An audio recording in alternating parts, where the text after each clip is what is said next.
Good morning students. आज हम संस्कृत व्याकरण आपको पढ़ाएंगे। उसमें सबसे पहले वर्ण विचार। भाषा की सबसे छोटी इकाई को वर्ण कहते हैं। पाणिनि ने वर्णमाला को 14 सूत्रों में प्रस्तुत किया।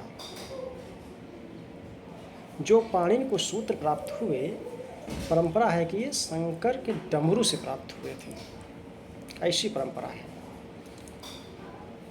परंपरा के अनुसार महेश्वर ने अपने नृत्य की समाप्ति पर 14 बार डमरू बजाया। उससे ये 14 सूत्र पाणिनि को प्राप्त हुए।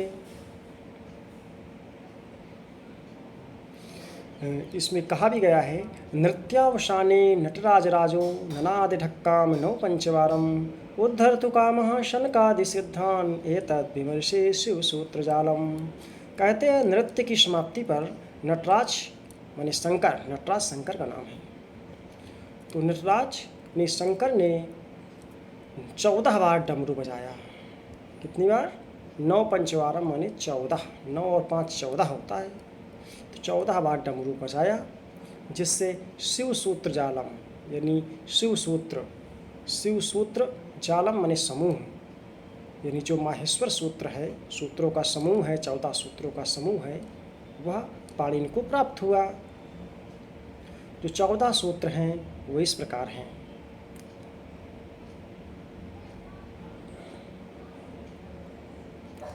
आ इउण रि लृक ए ओंग ऐ औच है वरट लड़ यमंगणनम झभई घट धस जब गढ़ दस खफ छठत चट तब कपय सख सर हल।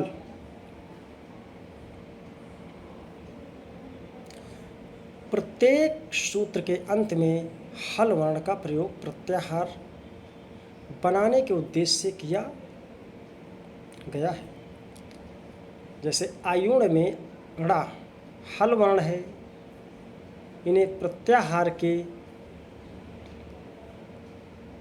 अंतर्गत आने वाले वर्णों के साथ सम्मिलित नहीं किया जाता है। जब प्रत्याहार बनाते हैं तो सूत्रों के अंतिम व्यंजन को शामिल हम नहीं करते हैं।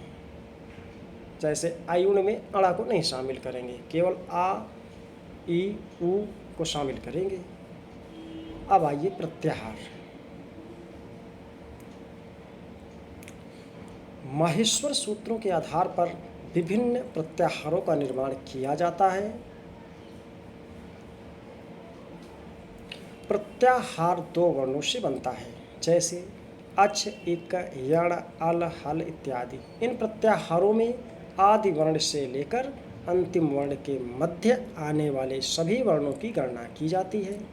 प्रत्याहार के अंतर्गत आदि वर्ण तो परिगणित होता है, किंतु अंतिम वर्ण को छोड़ दिया जाता है। समझने के लिए कुछ प्रत्याहार आगे देखिए। जैसे अच प्रत्याहार है।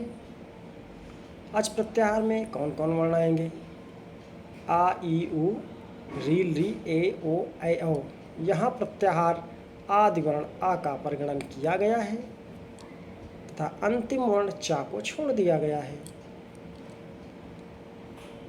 हल 5वें सूत्र के प्रथम वर्ण हा से लेकर 14वें सूत्र के अंतिम वर्ण ला के मध्य आने वाले सभी वर्ण आते हैं हल में। एक प्रत्याहार इसी प्रकार अक प्रत्याहार बनाया जाता है। इसी प्रकार झल प्रत्याहार बनाया जाता है। ये सभी प्रत्याहार हैं।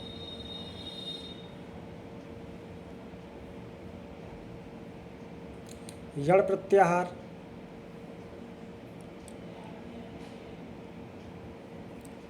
इस प्रकार 42 प्रत्याहार हैं जो इस्तेमाल किए जाते हैं। बनते तो बहुत बन सकते हैं, परंतु 42 प्रत्याहार का ही प्रयोग किया गया है मुख्य रूप से। स्वर अच जो किसी अन्य की सहायता के बिना ही बोले जाते हैं, उन्हें स्वर कहते हैं। स्वर की परिभाषा है जो स्वतंत्र रूप से बोले जाते हैं, जो किसी अन्य वर्ण की सहायता के बिना बोले जाते हैं उन्हें स्वर कहते हैं। स्वर के 3 भेद होते हैं, ह्रस्व, दीर्घ और प्लुत। ह्रस्व, दीर्घ और प्लुत। ह्रस्व स्वर किसे कहते हैं? जिस स्वर के उच्चारण में एक मात्रा का समय लगे उसको ह्रस्व स्वर कहते हैं। ये संख्या में 5 हैं। आ, ई, उ, री। इन्हें मूल स्वर कहा जाता है। 5 स्वर आ, ई, उ, री, इन्हीं को मूल स्वर कहा जाता है।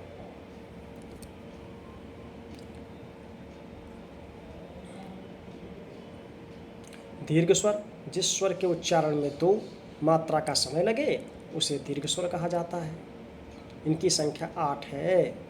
कोई पूछे इनकी संख्या कितनी है? 8 है।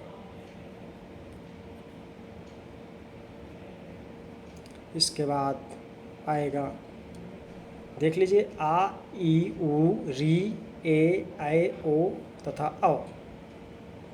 इसमें से लृ ध्वनि का दीर्घ रूप केवल वेदों में प्राप्त होता है, लौकिक संस्कृत में नहीं प्राप्त होता। अंतिम 4 वर्णों को संयुक्त वर्ण भी कहते हैं, क्योंकि ए, ऐ, ओ तथा औ 2 स्वरों के मेल से बनते हैं। प्लुत स्वर कौन कौन है? इसके पहले देख लीजिए, एक ऐसे बनता है, आ और ई मिलाकर ए बनता है। बहुत इंपॉर्टेंट चीज़ है।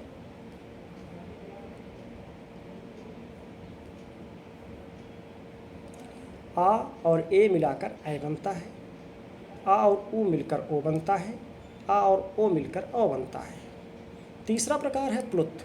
जिस स्वर के उच्चारण में 3 या उससे अधिक मात्राओं का समय लगे उसे प्लुत स्वर कहते हैं। जब किसी व्यक्ति को दूर से पुकारते हैं तब संबोधन पद के अंतिम वर्ण को 3 मात्रा का समय लगाकर बोलते हैं, उसे ही प्लुत स्वर कहते हैं।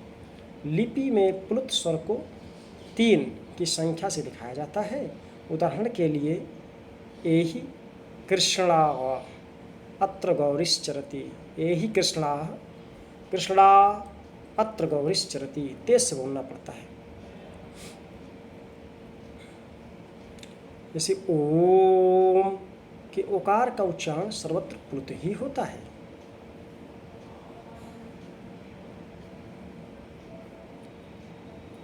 तो ये 3 भेद होते हैं स्वर के। कुल स्वरों की संख्या जो है माहेश्वर सूत्र के अनुसार 9 है, जिसमें से 5 ह्रस्व हैं, 4 संयुक्त स्वर हैं। जय हिंद।